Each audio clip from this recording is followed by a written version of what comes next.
Class 6th students, today I will teach you the remaining part of the chapter 22, Discrimination and Equality.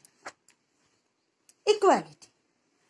अभी तक आपने discrimination अच्छे से समझ लिया होगा.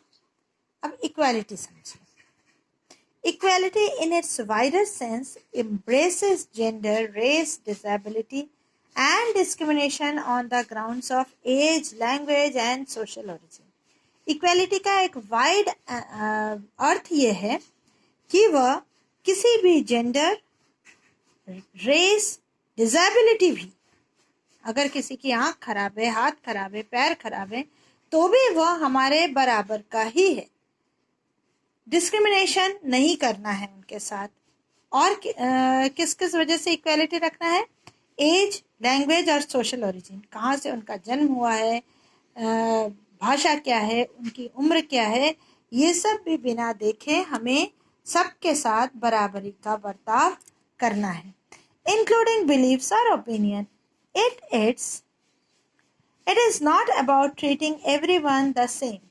It is about recognizing and respecting diversity and differences.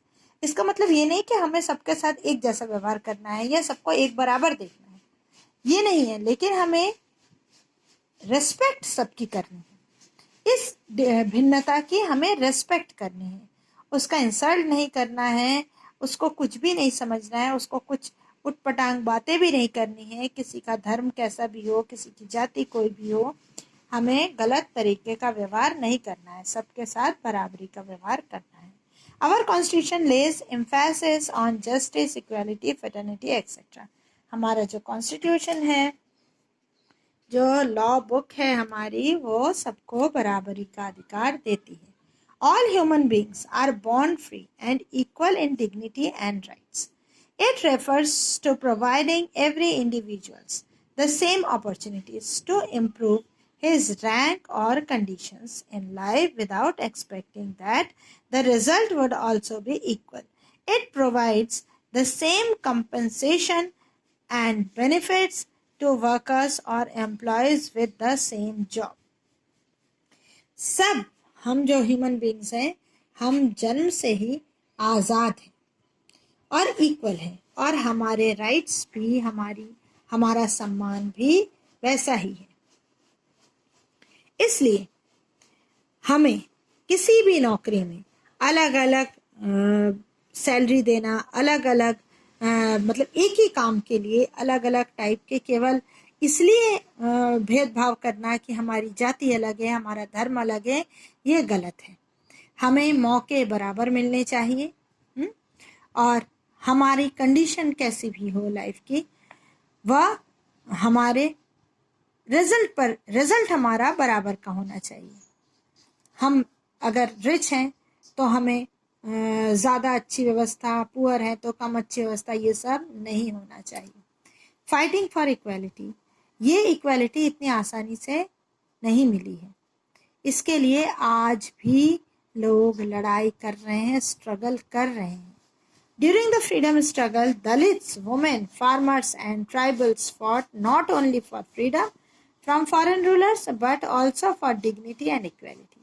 हमारी आज़ादी के समय से ही लोगों ने आज़ादी की लड़ाई लड़ी, लेकिन हमारे देश में दलित, नीची जाति के लोग, औरतें, किसान और ट्राइबल्स मीन्स जनजाति, जंगल में रहने वाले हमारे जनजाति के लोग, हम लोगों ने केवल लड़ाई बाहरी रूलर्स से आज़ादी नहीं, बल्कि अपना सम्मान हासिल करने की लड़ाई भी पूरी तरीके से लड़ी है. आज भी लड़ रहे हैं. The Constitution of India, which contains all law, rules and regulations of the land, gives equal rights to both men and women. हमारा कॉन्स्टिट्यूशन तो हमें इक्वल राइट्स देता है पुरुष और स्त्री के लिए, शेड्यूल्ड कास्ट, शेड्यूल्ड ट्राइब, सब के लिए बराबरी का अधिकार देता है. The Constitution includes suitable provisions for diversity and equality of people. Seats are reserved.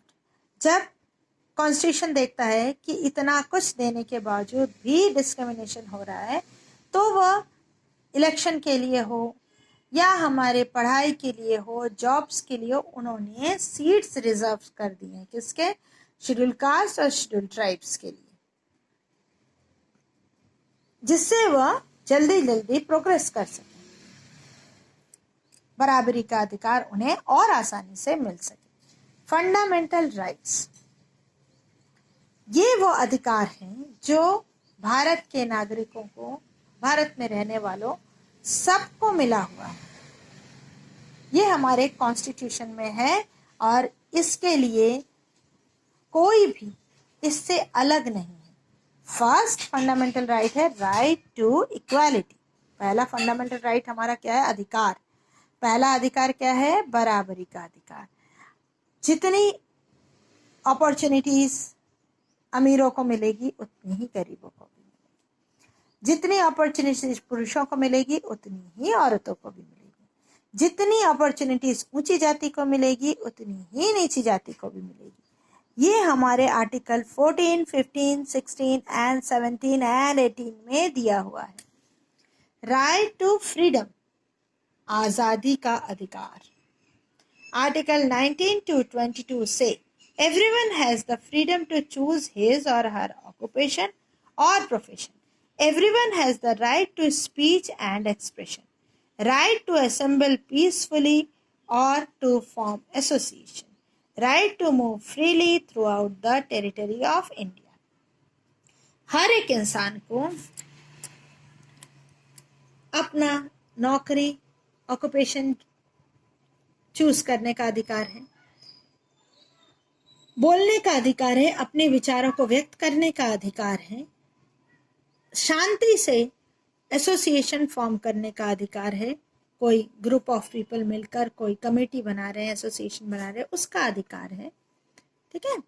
और ऐसे ही आज़ादी से पूरे कंट्री में, इंडिया के अंदर कंट्री में, पूरी कंट्री में घूमने का भी अधिकार है। हमें कोई नहीं रोकता कि आप इस स्टेट से आए हैं तो आप हमारे स्टेट में कैसे आए हैं।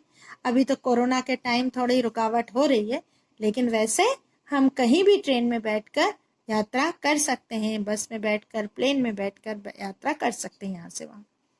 Right against exploitation, article 23 talks about the banning of forced labour and prohibition of employment of children in insecure and hazardous job. Article 23 constitution में आर्टिकल 23 में कहा गया है कि जबरदस्ती किसी से काम करवाना गैर कानूनी है और छोटे बच्चों को खतरनाक नौकरियों में रखना, पहले तो छोटे बच्चों को नौकरियों में रखना ही मना है। आफ्टर 14 years, 14 साल के बाद भी अगर रख रहे हैं तो खतरनाक नौकरियों में रखना भी गैर कानूनी है। Right to freedom of religion, article 25 to 27 से people belonging to different religions have to the freedom to follow their religion. किसी भी धर्म को मानने का अधिकार है, उसके नियम कानून मानने का भी हमें पूरी तरह अधिकार है भारत में रहने पर।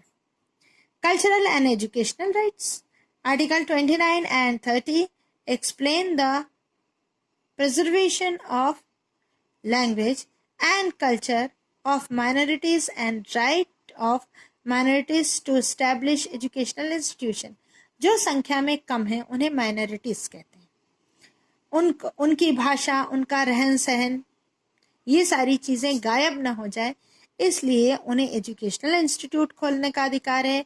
उस भाषा, रहन सहन को भी बनाए रखने का अधिकार है हमारे देश में। Right to constitutional remedy, doctor Bhimrao Ambedkar, the chairman of the drafting committee, said it is the very soul of constitution and the very heart of it.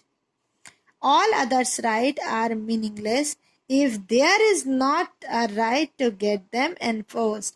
सबसे बड़ी बात, अभी हमने ढेर सारे राइट्स की बात की, लेकिन ये जो कॉन्स्टिट्यूशन रेमेडी है, कॉन्स्टिट्यूशन रेमेडी मीन्स कॉन्स्टिट्यूशन में जो नियम है उसको मानने का अधिकार। आगे के जितने भी राइट्स थे वो सब बेमानी हो जाते हैं, भीमराव अंबेडकर कहते हैं बेमतलब के हो जाते हैं, अगर हम कॉन्स्टिट्यूशन को ही मानने का अधिकार हमें नहीं मिलता है। कॉन्स्टिट्यूशन मानने का सभी को अधिकार है। कॉन्स्टिट्यूशन में जो रूल्स एंड रेगुलेशन लिखे गए हैं वह फॉलो अप करने का हमें अधिकार है। Special child, a case study, छोटा सा है।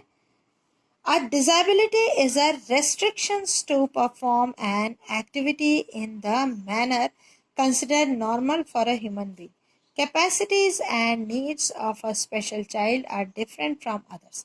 Naturally, जिसका कोई भी अंग या कुछ भी प्रॉब्लम होता है वह हमारे साथ, हम जो कि सारे फिजिकली फिट हैं, हमारे साथ compete करना उनके लिए थोड़ा प्रॉब्लम होता है।